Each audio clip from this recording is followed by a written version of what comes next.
बिना चाउଳ गुଣ୍ଡ बिना सोढ़ाରେ ଯଦି ଘରେ ଆପଣ ଏମିତି ମୁସମୁସିଆ ପିଆଜି ବନେଇବେ ତାହେଲେ ମାର୍କେଟ ଯିବା କିଛି ବି ଦରକାର ନାହିଁ। ଆଜି ଯେହେତୁ ବର୍ଷା ହଉଥିଲା ଆଉ ଆପଣମାନେ ଜାଣିଥିବେ ବର୍ଷା ପାଗରେ ଚା ସାଙ୍ଗକୁ ପିଆଜି ହଉ ପକୁଡ଼ି ହଉ ବେଷ୍ଟ ଲାଗିଥାଏ ଖାଇବା ପାଇଁ। ପିଆଜ ନ ପକେଇକି ମଧ୍ୟ ଆମେ ଆଜି ପିଆଜିକି ଏତେ ଟେଷ୍ଟି ବନାଇବା ଯେ ଆପଣ ଥରେ ଯଦି ଘରେ ନିଶ୍ଚିତ ଟ୍ରାଏ କରିବେ ନା ନିଶ୍ଚିନ୍ତ ଭାବରେ ଜାଣିବେ କେତେ ସୁଆଦିଆ ଲାଗିବ। ମାନେ ଦୋକାନ ଠାରୁ ବି ଆହୁରି ସୁଆଦିଆ ଲାଗିବ।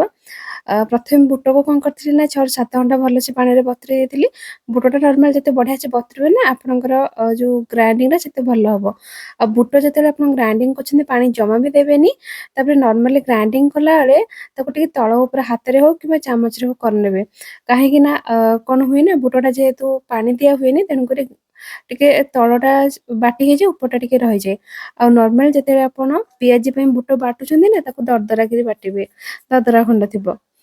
ଏବେ ଆମେ ଏଥିରେ କଣ କରିବା ନା ଅ କୋବି ନେବା ପତ୍ରକୋବି ନର୍ମାଲି ବିନା ପିଆଜ ଯେତେବେଳେ ଆପଣ ବନଉଛନ୍ତି ନା ଯଦି ଆପଣଙ୍କ ପାଖରେ ପତ୍ରକୋବି ଥିବ ନିଶ୍ଚିନ୍ତ ଥରେ ଟ୍ରାଏ କରିକି ଦେଖିବେ ବହୁତ ଟେଷ୍ଟି ଲାଗିଥାଏ। ଆଉ ପତ୍ରକୋବିକି ସବୁବେଳେ ସରୁ ସରୁରେ ହିଁ କାଟିବେ। ଆଉ ଏଠି ମୁଁ କଣ କରିଛି ନା 2 କପ୍ ବୁଟ ଡାଲି ପାଇଁ ଛୋଟ ଖଣ୍ଡେ ପତ୍ରକୋବି ନେଇଛି। ଆପଣ ଦେଖିକି ସେଇ ଅନୁସାରେ ନେବେ। ଆଉ ଅଦାକୁ ଗ୍ରେଟ୍ କରିନେବେ, କଞ୍ଚା ଲଙ୍କାକୁ ପୁରା ଚପ୍ କରିନେବେ। ଆପଣ ଚାହିଁଲେ ଅଦାକୁ ମଧ୍ୟ ଛେଚିକି ନେଇପାରିବେ। କିଛି ଭୃସୁଙ୍ଗା ପତ୍ର ତା ସହିତ ଧନିଆ ପତ୍ର ତାକୁ ମଧ୍ୟ ଆଡ୍ କରି ନେଇଛି। ତା ସହିତ ଏଠି ମୁଁ ନେଇଛି ସ୍ୱାଦ ଅନୁସାରେ ଲୁଣ, 1/4 ଚାମଚ ହଳଦୀ ପାଉଡର ଆଉ 1/4 ଚାମଚ ଏଥିରେ ଆପଣ କଣ କରିବେ ନା ଜିରା ନେବେ, ଗୋଟା ଜିରା ନେବେ। ଟେଷ୍ଟ ବହୁତ ବଢ଼ିଆ ଆସିବ। ତା ସହିତ ଡାଇଜେସନ୍ ବି ଭଲ କରିଥାଏ। ଆଉ ଯଦି ଆପଣଙ୍କ ପାଖରେ ଚାଉଳର ଗୁଣ୍ଡ ଥିବ 1 ଚାମଚ ଏଥିରେ ଆଡ୍ କରିନେବେ ଆହୁରି କ୍ରିସ୍ପିନେସ୍ ଆସିବ ବା ଅଧିକ ସମୟ କ୍ରିସ୍ପି ରହିବ। ଯେହେତୁ ମୋ ପାଖରେ ନାହିଁ ତେଣୁକରି ମୁଁ ଆକୁ ଆଡ୍ କରିନି। ଭଲସେ ମିକ୍ସ କରିକି ଯଦି ଆପଣ ଛୋଟ ଛୋଟ ସାଇଜର ଗୁଳା କରିକି କଣ କରୁଛନ୍ତି ନା କରିବେ ଧର ମିନି ସାଇଜର ପିଆଜି କରିବେ ତ ଛୋଟ ଗୁଳା ନେବେ। ଆଉ ଯଦି ଆପଣ ବଡ଼ ସାଇଜର କରିବେ ସେଇ ଅନୁସାରେ ବଡ଼ ସାଇଜର ଗୁଳା ନେବେ। ଆଉ ଯେତେବେଳେ ଆପଣ ପିଆଜଟା ପକାଉଛନ୍ତି ତା ପୂର୍ବରୁ ତେଲକୁ ପୁରା ହାଇ ହିଟ୍‌ରେ ପୁରା ଗରମ କରିବେ। ଗରମ କରିସାରିଲା ପରେ ତାପରେ ଗ୍ୟାସ୍ ଫ୍ଲେମକୁ ମିଡିୟମ କରିନେବେ। ମିଡିୟମ କରିକି ତା ବ୍ୟାଟରକୁ ପକେଇକି ତାକୁ କଣ କରିବେ ନା ଲଗାତାର ଏପଟ ସେପଟ କରିବେ। ଗୋଟେ ସାଇଡ୍ ପୁରା ଛାଡ଼ିଦେବେନି।